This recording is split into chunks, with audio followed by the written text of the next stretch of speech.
What is going on, everybody? It's the Wrestlemania for a Monday Night Raw review for February 28th, 2022. The final day of February. We're moving into March tomorrow. And Monday Night Raw is on the road to WrestleMania. And we stop in Ohio. They are here, if I am correct, Nationwide Arena in Columbus, Ohio. Kevin Owens show starts the show with Seth Rollins and Kevin Owens to have talk with the Alpha Academy. Boo. Next week is a triple threat match. The winners of that are the tag team champions. Alpha Academy versus Kevin Owens and Seth Rollins, and rated in RK Bro. There's some news coming out of this that Randy Orton might have been injured tonight in a match against the Street Profits. We don't know anything yet. Before we get to Monday Night Raw, we have to talk about the little bit of tidbit of news that came out today. WWE is supposed to have a unification match at WrestleMania. They even did a contract signing for a unification match at WrestleMania. But WWE has no plans of having one championship as the world title. What is the point of a unification match then? The justification for this is, well, they're on different networks, so we have to have two world champions. Oh shit. You have women's tag team champions. You have one set of women's tag team championships. They can float between Raw and SmackDown. Now I know they did up until I think last year, but after they used to, like when Bayley and Sasha Banks were tag team champions this last time around, they were on both Raw and SmackDown because they had nobody else and they were carrying both shows, even though SmackDown was on Fox and Raw is on USA. But yet they have Raw tag team champions. Hell, when Natalya and Tamina were the tag team champions, they were on Raw and SmackDown almost every single week. So why can the women have a tag team championship that flows between both brands, but the men's they can't have one singles world title? I don't get it. I simply do not get it. You're doing a unification match. You're unifying the titles. There is to be one world champion, and that is it. Roman beats Brock. Roman can be on Raw one week. Roman can be on SmackDown the next week. He doesn't have to be on both shows every single week. If you don't plan on actually unifying the titles, what is the fucking point of the unification match in the first place? I don't know. So let's get to Monday Night Raw. Here we had a US Championship match tonight as well. Edge finally gets his WrestleMania match that he's been wanting. And not much more. So Kevin Owens comes out. He's wearing a cowboy hat. Turned to the side, so it's on the wrong way. Still poking fun at Texas because we know where it is going, where it's going to be him versus Stone Cold at WrestleMania. Oh, I'm surprised they don't want to go with him versus Shawn Michaels at WrestleMania. I mean, Shawn Michaels could probably go better than Stone Cold Steve Austin. I really don't want to see either WrestleMania wrestling, but yeah, it looks like we're still heading down that road. So they have a Kevin Owens show. I really didn't care about any of this. They insult the tag team champions or the guests. They insult Kevin Owens and Seth Rollins. Seth Rollins and Kevin Owens insult them. They make fun of the fact that Chad Gable says thank you, like thank you, which is really stupid. But they fight. They have a match. It ends up having a match as the Alpha Academy takes on Seth Rollins and Kevin Owens. Now, we're going into a tag team triple threat match next week. Honestly, this match right here should not be happening, and neither team could be afforded to lose going into the match next week. Here we are, Alpha Academy versus Seth Rollins and Kevin Owens. A lose-lose situation. Neither team should be losing this match. Period. Was a fun match. Otis, it's Chad Gable, Kevin Owens, Seth Rollins, and Otis. Otis, of course, is the fourth man on that tier, but the other three are just amazing. They can hide Otis's weaknesses and give you a damn good match. In the end, beautiful way this ended. because Chad Gable got popped up into a puckle bomb by Kevin Owens. That leads to a stunner, then a stomp for the 1, 2, 3. Does it mean the tag team champions are probably retaining next week? I don't know, but obviously Kevin Owens and Seth Rollins are not winning the tag team titles. There is no ifs, ands, or buts about it. So, Kevin Owens and Rollins stand tall as the music hits. We go to replays. The announcers hype Rollins and Owens versus RK Bro versus Alpha Academy for the titles next week's show. And then we go into Omos saying he's going to crush TBar, the biggest man he's yet to face in WWE. You have Commander Aziz on your brand and you don't put them in a match? I wouldn't want to see that match, but I'm just saying. Omos versus TBar wasn't even really a match.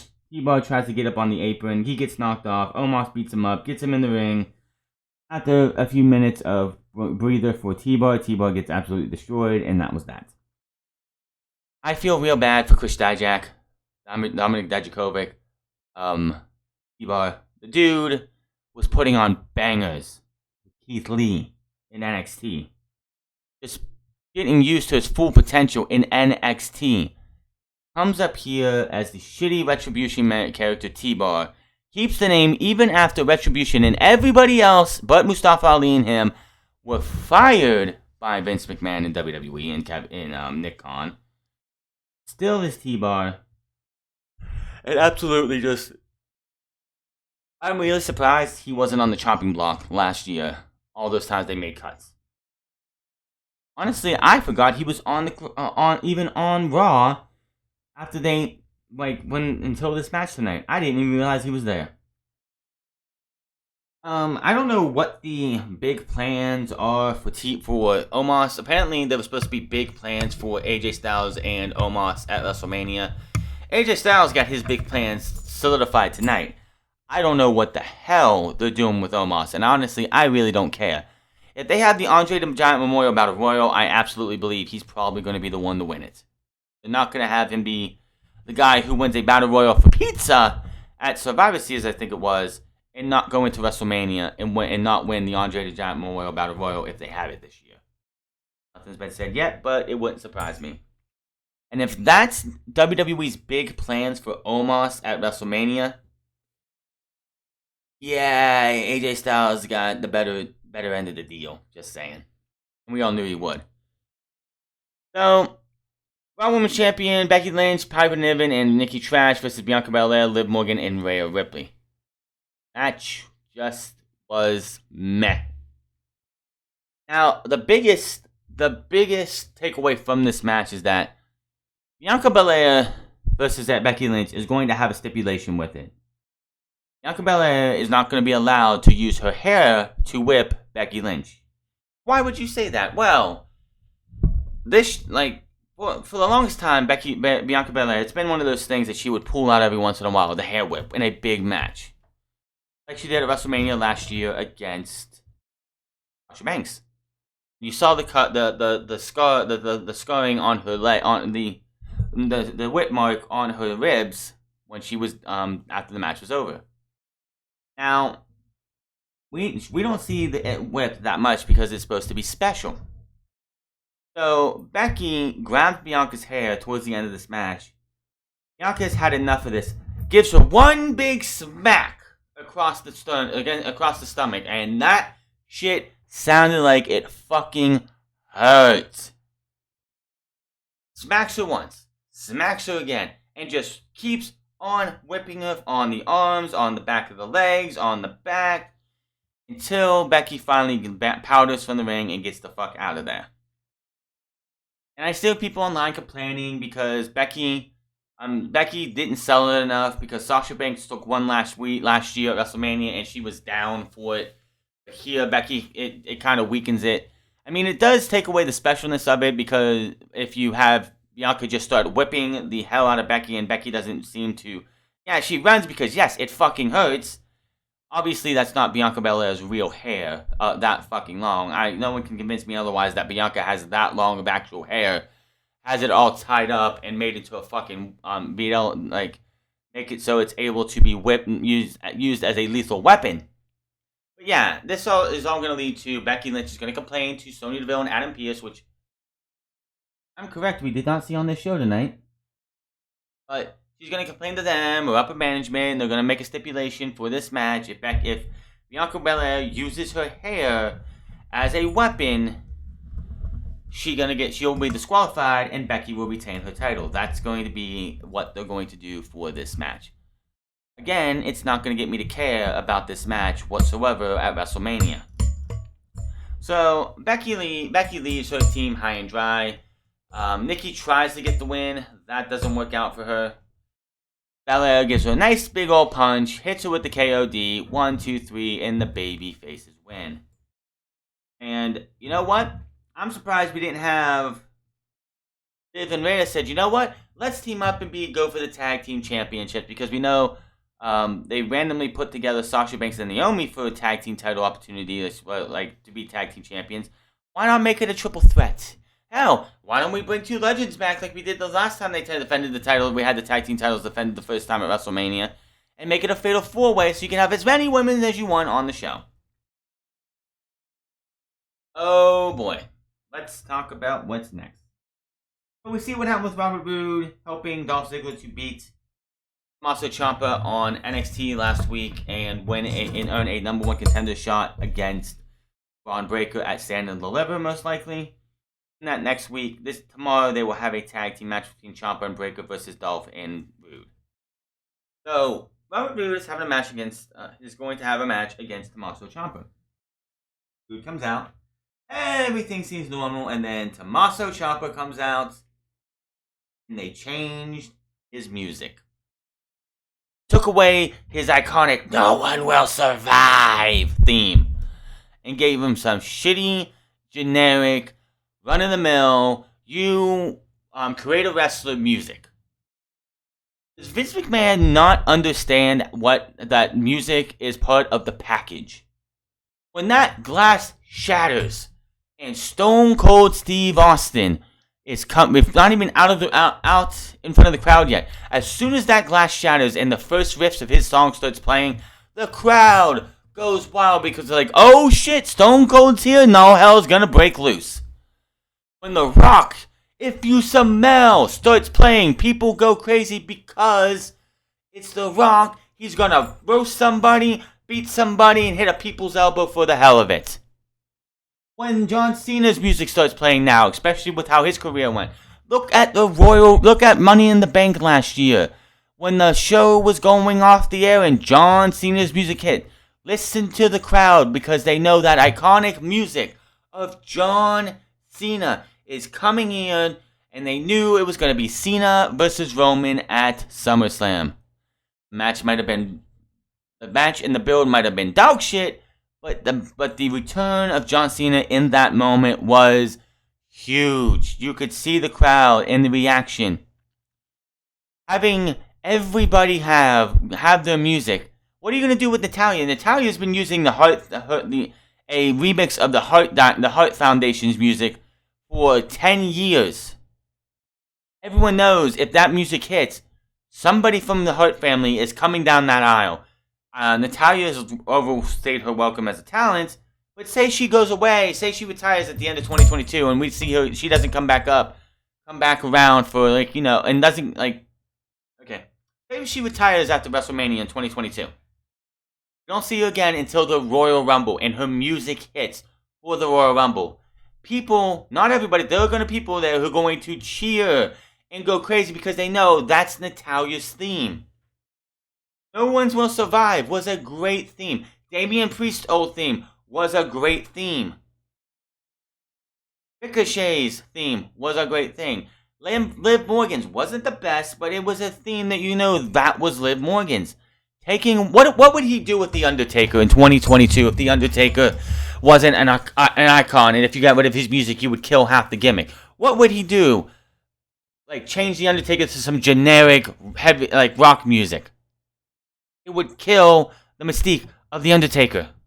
When The Undertaker went to the American Badass version of him, did you go out there and give him some generic rocker music? No, you went and you got Kid Rock for a while. Then you went from American Badass to Big Evil, and he went to Limp Bizkit and Rollins. And then when he came back to the Dead Man, he went back to a remix of the church organ of his old theme. You know, taking away a theme that everybody recognizes hurts a talent. I know in AEW, all the black wrestlers right now are using themes from a special album they did for Black History Month, but that's a limited thing. It's gonna be for this month and on Wednesday probably. Or Wednesday or Dark Elevation next week, they'll probably be back to their old themes. That's different. That's different because that's temporary. When you have Tommaso Ciampa come out and you don't hear the heartbeat and then No One Will Survive by that badass theme. I couldn't even hear half of his theme because it's so low. Now, that's like when Shayna Baszler came out at number 30 in the Rumble. She hasn't been using her old theme from NXT for about 3 months or so. But when she came out, I didn't even remember that was her theme. I was like, who the fuck's number 30? And then it goes up to the Titan trying to show Shayna Baszler, and I'm like, oh, okay. Ronda Rousey. Nobody, I don't care for Ronda Rousey. I know a lot of people don't care for Ronda Rousey right now. Ronda Rousey, you want to call it, whatever. She's using a song by Joan Jett and the Heartbreakers, right? Joan Jett and the Blackhearts, I think is whatever it's called. It's Joan Jett. That is tied to Ronda Rousey. People know when that song hits, Ronda Rousey's coming down and somebody's probably going to lose their arm. What after the night after WrestleMania they said, well, Ronda, we can't use that theme anymore, so we're going to have to give you something generic. And a new music hits, and Ronda Rousey, like, if people don't look at the Titantron, they just see this, they hear this generic music, and then see Ronda coming down and like, huh? What?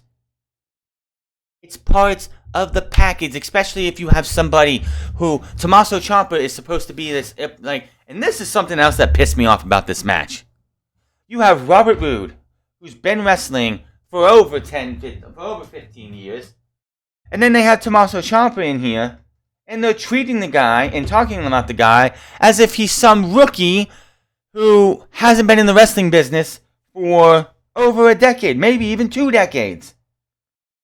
I hate when they fucking do this shit. It's like when Finn Balor came up to Monday Night Raw. They didn't treat him like a fucking rookie. They treated him because at the time they were trying to push him and try and make him into a star, which they did up until the time he got injured. But it's like, how can you go and do this shit? It pisses me off to no extent that you're going to sit there and treat this guy as if he hasn't been wrestling since 2005. He's been in the business for almost 20 years. And you want to treat this guy, they're pretty much talking to him like he's a rookie. Like he's only been in the business for 3 years or like a year or so.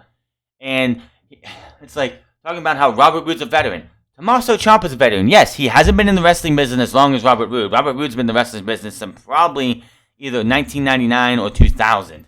Hold on, let's find out.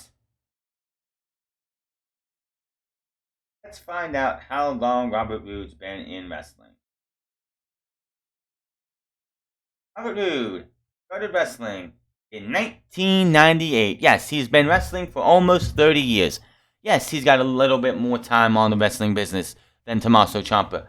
But that doesn't mean that you're going to have Tommaso Ciampa out there and you should be instructing your commentators to treat this guy as a young guy who hasn't been wrestling for over 15 years. Who has been there, done it all, and seen it all. Oh, fuck's sake. Tommaso Ciampa is 36 years old. Not hardly a young upstart guy. They said the word upstart 2 or 3 or 4 times during this match. I was just so pissed off about that. He is a guy, Tommaso Ciampa has been in the business for over 15 years. Treat him like that. When Finn Balor came into WWE, onto the main roster, they treated him as if he was a big deal because he was a big deal in Japan. He made his name in Japan. AJ Styles, they didn't treat him as a young upstart because he didn't come in from NXT. He came in from New Japan. They treated him as the big deal he should be. I'm so tired of them trying to, of them doing this. When Braun Breaker comes up for the main roster, you can do that because Braun Breaker hasn't even been wrestling for even a full year yet. And yes, he is the NXT champion. But he's improving every single week. He looks good every single week. You can have someone like him be told, oh, this young upstart. Tommaso Ciampa's not a young upstart. Stop treating him like one. Another thing. Why is Tommaso Ciampa winning matches by cheap roll-up? He's got, is he not allowed to use the Angel's Wings, aka Fairy Tale Ending? Is he not allowed to use the DDT called aka Willows? Oh no, he can't use that DDT because it's too much like Randy Orton's. So basically, what's going to happen is Tommaso Ciampa is probably working on figuring out a new finishing move for Tommaso Ciampa. That's why he won last week and this week by roll-up. It's absolutely pathetic. Nobody else in WWE uses the Angel's Wings. Let Tommaso Ciampa use the Fairy Tale Ending. That's all you need to do. Having him win by roll-up just looks cheap. Wins in about 3 minutes. After the match, Rude and Ziggler beat Ciampa down. Nobody there to help him because Finn Balor's already got a match later on. Ziggler takes the mic and says, tomorrow night, you and the champ will be see why the Dirty Dogs are the dirtiest dogs in the game. He drops the mic, and that is that. So, way to bring Tommaso Ciampa to Monday Night Raw. His call-up is coming very, very soon to where he'll be permanent. He'll probably have one more match, one final match on NXT Stand and Deliver WrestleMania weekend. After that, he's going to be on Raw full-time. Dana Brooke, Reggie stuff, really don't care. The only thing you can say about that... Oh, I'm sorry. Dana Brooke and Reggie versus Tamina Snuka and Akira Tozawa. Don't really care. Reggie and Dana won in about 2 minutes. The only thing you can say is that Tamina gave Akira Tozawa the kiss that he's been looking for. Kevin backstage with Street Profits. They're confident about being okay bro tonight, and they're getting in line for a shot at the tag team titles. They don't care about who wins the titles next week. They'll be ready to defeat the champions at WrestleMania because they are up and they want the smoke. Mysterio's versus Cedric and Shelton. I didn't even pay attention to this match. Why? Because this match was nothing. First, before the match, of course, you had oh boy. You had Mysterio and Dominic. The Mysterios talk about their match against Logan Paul and The Miz, which will be happening on night 1.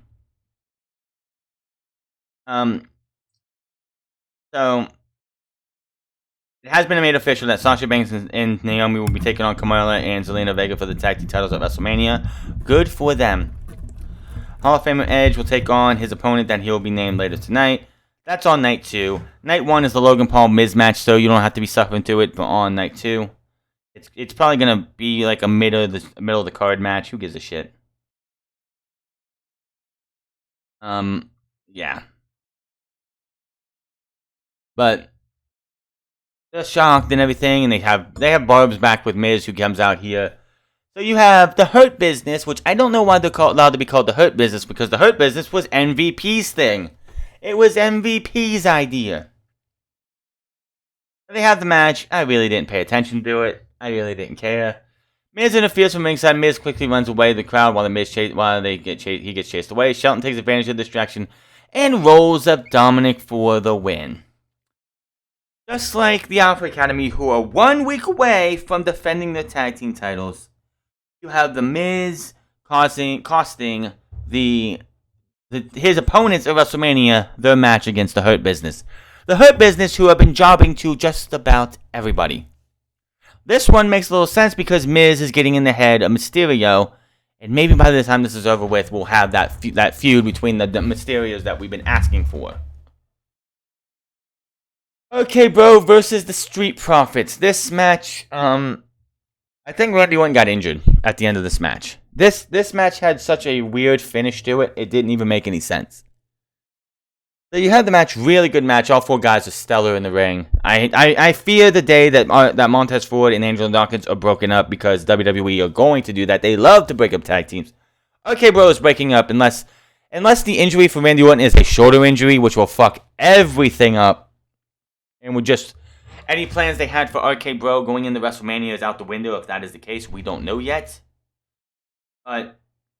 yeah, if Randy Orton is injured for any extent of a time and misses WrestleMania, then RK Bro will just be broken up and forgotten about, because I don't know.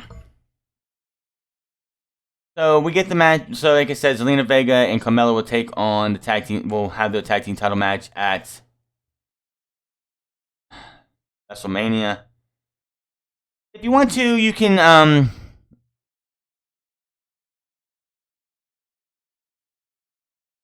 oh god, like, I don't even care. Like, the Carmella and Corey Graves stuff's on YouTube now. Go check it out if you want to. I really don't care. Talk, whatever, and that is that. So, we have this match. Really good match between these 4 guys. Now, Orton drops down and calls for the RKO at the end of the match. Ford blocks it, nails a drop kick, goes up top, hits the frog splash on Orton, but he can't hold on for the pin. That looks like he landed on Orton very badly. Orton goes to put his foot on the rope for the roll-up, but Dawkins moves his foot off the rope for the pin in the win. I don't think that... like, it just looked like there was something wrong here. After the match, Orton stays down and is, like, clutching his shoulder. So it looks like there could be an injury. It doesn't look like that's the way this match was supposed to end. But, like, I think Dawkins pushing his foot off the rope was them saying this match has to end or something. Like, the plan spot was probably supposed to be Randy Orton gets his foot on the rope, and they had to call some kind of audible because he got hit with the frog splash, and Randy Orton didn't just stay down. He started rolling away, and, you could tell something was wrong with his shoulder. So, I hope Randy Orton's, like, if it's an injury, it's a minor injury, but if Randy Orton is actually injured, we have a problem, and whatever they had for RK Bro in the WrestleMania is done. United States title match, Finn Balor versus Damian Priest. The end of Damian Priest's title reign is here. We get another coming soon vignette for Veer. The dude has been coming to Raw for 4 months. Lee was coming to SmackDown too, but she came to SmackDown 3 or 4 or 5 weeks after her vignette started playing. What are they doing with Veer? It doesn't matter. It's like, if they have no plan for the guy, oh fucking well, just get the guy here, have him beat up on some guys, and while you think of something, got the guy on main event winning matches or whatever. So why are you waiting? And then, before we get to the title match, backstage, Austin Theory is with Vince McMahon. Austin Theory brings up the whole thing about Vince McMahon being on the Pat McAfee show. And Austin Theory brings up how 20 plus years ago, Vince McMahon was on a show was in a sit-down interview with, I can't remember what the guy's name was, and says the last time you were there, you smacked a bunch of papers out of a guy's hand and scared him. What happens if that guy would have jumped you? What if Pat McAfee tries to get under your skin? What if Pat McAfee jumps you? What's going to happen? What if I was there? Theory says Vince asks if Theory would pull McAfee off him. Theory says yes, he would. Vince says it's not that kind of a show. Walks off. Theory says, but it could be that kind of a show. So basically, Theory is going to be the catalyst to make the match between Vince McMahon and Pat McAfee, with Theory wrestling from Vince McMahon happening at WrestleMania. I really do not care. But we had the match. This was really good. Yes, we have a new United States champion. We have Finn Balor winning the match. This match went a good while. They went out there, they beat each other up. So many near falls. Balor missed the coup de grace the first time. Priest tried to go for the south of... He hit the south of heaven. Got a close 2 count. Priest and Balor can't believe it. Priest scoops Balor up for the reckoning, but Balor counters and turns it into an elbow takedown. Hits another corner dropkick. Hits the coup de grace. 1, 2, 3. Balor wins the United States Championship. I have no problem with it. WWE went as far as they could with Damian Priest as the United States Champion. It's like, when you have your U.S. Champion come out the week prior and say, I have beaten everybody they put in front of me. I want a new challenger, but I want a world champion caliber challenger. And boom, Balor came out and Balor won the title. After the match, Priest gets on the mic and says, let's face it, the people carried you. The cheers, the adulation, all that motivation they gave you, I never heard any of that. The admiration, the respect from the fans during his entire reign, even though he was successful in fighting champions better than them, he says he's going to win that title back, and all the love, admiration, and motivation from the crowd won't mean a damn thing. Crowd starts booing. So yeah, WWE went we can't figure out what to do with this guy as a babyface. Let's turn him heel. Now, I don't know what Punishment Martinez did in Ring of Honor. I don't know if how good of a heel he was. But you know why the crowd became ice cold on this guy and why the crowd just stopped caring? Because you changed his fucking gimmick. You changed who he was. You made him who you wanted him to be. This Jekyll and Hyde gimmick that nobody gave a shit about. And now he's turned heel and he blames the fans. How generic can you be, Vince? How unimaginative can you be, Bruce? Give me a fucking break. If you want to turn the guy heel, that's fine. But come up with something then other than, it's the fans' fault that I am like, it's the fans' fault that I'm this way. It's the fans' fault because it's fucking old and generic. Priest beats him up, Razor Edge to the table, and that was that. And we get to the main event segment. Edge gets to the ring. Go to commercial break, come back. He says he's ready to get the right. He says tonight as WrestleMania Road becomes clear. He asked everyone who's ready to find out who will step up to the plate. He's like, come on, anybody, what's going on here? And he's like, are you kidding me? What happened to this place? Wait about a minute or two, and out comes AJ Styles. AJ Styles says, I accept. Edge is like, good, because I wanted this match for a good time. You wanted this match, and apparently all of you guys wanted this match. But AJ, I want the Bulldog AJ. I don't want the bitch tag team AJ who's been being almost his bitch for the last year. You could see AJ mouth, motherfucker, did you just say that to me? Did you just say that to me? And he says, off mic, but you could hear they picked it up. He's like, is that what you really think of me? Edge puts out his hand. AJ says a few more things. Edge attacks him. They has fight. Edge lays out AJ Styles. Edge, oh yeah, he kicked him in the balls and laid him out. Edge doesn't know what to do next. He starts to leave. He stops himself, thinks a little bit, gets out a little bit more, thinks again, shouldn't do anything else, gets out some more. Gets down to the floor, and the crowd is booing. He goes, he waits, and he just starts going over. He grabs 2 chairs, puts them in the ring. Sets AJ Styles up on a chair. Head on a chair. Thinks about it, starts fighting with himself. Then gets the chair. Fights with himself some more. Hits the concerto. Stops for a minute. Wow, them sick fucks in Ohio, trust me, I know. They start chanting, one more time, one more time, one more time. Edge thinks about it some more. Just takes it all in, hits another concerto, and leaves AJ for dead. Raw goes off the air. And Jimmy Smith says, as the show's leaving, WrestleMania didn't bring out the best in Edge, it brought out the worst. No excuse. And that's how the show went off the air. Very good last segment. Edge versus AJ Styles is the only thing on WrestleMania besides Brock Lesnar and Roman Reigns that actually means a damn thing. Everything else is just garbage.